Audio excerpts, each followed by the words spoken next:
Hello, hi ನಮಸ್ಕಾರ. ಇವತ್ತು ರವಾ ಪಡ್ಡು ಮಾಡೋದು ಹೇಗೆ ಅಂತ ನೋಡೋಣ. ಇದಕ್ಕೆ 1 ಲೋಟ ಉಪ್ಪಿಟ್ಟಿನ ರವೆ, 3/4 ಲೋಟ ಮೊಸರು, ಸ್ವಲ್ಪ ರುಚಿಗೆ ತಕ್ಕಷ್ಟು ಉಪ್ಪು, ಮೂರನ್ನು ಕಲಸಿಟ್ಟು ಒಂದು 20 ನಿಮಿಷ ಬಿಡಬೇಕು. ಈ ರವಾ ಪಡ್ಡು ಮಕ್ಕಳಿಗೆ ಬೆಳಗಿನ ಜಾವ ತಿಂಡಿಗೆ, ಈವ್ನಿಂಗ್ ಸ್ನ್ಯಾಕ್ಸ್ ಆಗೂ ಇಷ್ಟಪಡ್ತಾರೆ.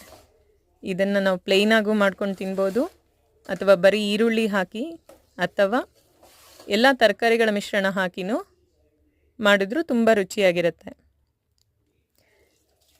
ಈ ಮಿಶ್ರಣ ಏನಾದರೂ ಗಟ್ಟಿ ಆಯಿತು ಅಂತಂದರೆ ಸ್ವಲ್ಪ ನೀರನ್ನು ಸೇರಿಸ್ಕೊಂಡು ಇಡ್ಲಿ ಹದಕ್ಕೆ ಕಲಿಸ್ಕೋಬೇಕು. ಎಸ್ಪೆಷಲಿ ಈ ಒಂದು ಪಡ್ಡುಗೆ ಚಟ್ನಿ ಮಾಡಲೇಬೇಕು ಅಂತೇನಿಲ್ಲ. ಮಕ್ಕಳಿಗೆ ಒಂದು ಕೆಚಪ್ ಇದ್ದರೆ ಸಾಕು, ಖುಷಿಯಾಗಿ ತಿನ್ಬಿಡ್ತಾರೆ. ಈಗ ನಾವು ಒಂದು ಒಗ್ಗರಣೆ ರೆಡಿ ಮಾಡ್ಕೊಳ್ಳೋಣ. ಇದಕ್ಕೆ ಮೆಣಸಿನ್ಕಾಯಿ, 2 ಈರುಳ್ಳಿ, ಕರಿಬೇವು ಮತ್ತು ಸಣ್ಣಗೆ ತುರ್ಕೊಂಡಿರೋಂತಹ ಕ್ಯಾರೆಟ್. ಈಗ ಒಂದು ಕಡಾಯಿಗೆ ಎಣ್ಣೆ ಕಾದ ನಂತರ ಸಾಸಿವೆ ಮತ್ತು ಸಣ್ಣಗೆ ಹೆಚ್ಕೊಂಡಿರೋ ಮೆಣಸಿನ್ಕಾಯಿ,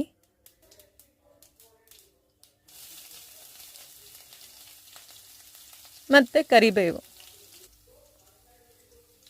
ಸ್ವಲ್ಪ ಹೊತ್ತು ಫ್ರೈ ಮಾಡಬೇಕು.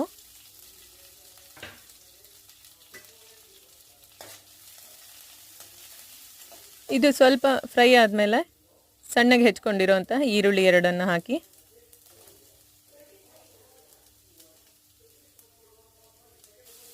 ಮತ್ತು ಒಂದು ಸ್ವಲ್ಪ ಉಪ್ಪು, ಏಕೆಂದರೆ ನಾವು ಆಲ್ರೆಡಿ ಅಲ್ಲಿ ರವೆಗೆ ಉಪ್ಪನ್ನು ಹಾಕಿರೋದ್ರಿಂದ ಇಲ್ಲಿ ನೋಡ್ಕೊಂಡು ಹಾಕಬೇಕಾಗತ್ತೆ. ಇದು ತುಂಬ ಸಾಫ್ಟ್ ಆಗೋದೇನು ಬೇಡ. ಈರುಳ್ಳಿ ಕ್ರಂಚಿಯಾಗಿದ್ದರೆ ತುಂಬ ಚೆನ್ನಾಗಿರುತ್ತೆ. ಒಲೆ ಆಫ್ ಮಾಡಿಬಿಟ್ಟು ತುರಿದಿಟ್ಕೊಂಡಿರೋ ಕ್ಯಾರೆಟು, ಕೊತ್ತಂಬರಿ ಸೊಪ್ಪು ಬೇಕಾದರೆ ಹಾಕ್ಕೋಬೋದು, ಮತ್ತು ಶುಂಠಿ ಫ್ರೈ ಮಾಡಬೇಕಾದ್ರೇ ಶುಂಠಿ ಹಾಕ್ಕೋಬೋದು. ಮತ್ತು ಈಗ ಆ ಮಿಶ್ರಣ ತಣ್ಣಗಾದ್ಮೇಲೆ ಪಡ್ಡು ಹಿಟ್ಟಿಗೆ ಮಿಕ್ಸ್ ಮಾಡಬೇಕು. ಈಗ ಈನೋ ಅಥವಾ ಸೋಡಾ ಆಗಲೇ ಹೇಳ್ದಂಗೆ ಅದರ ಜೊತೆಗೆ ಮಿಕ್ಸ್ ಮಾಡಿ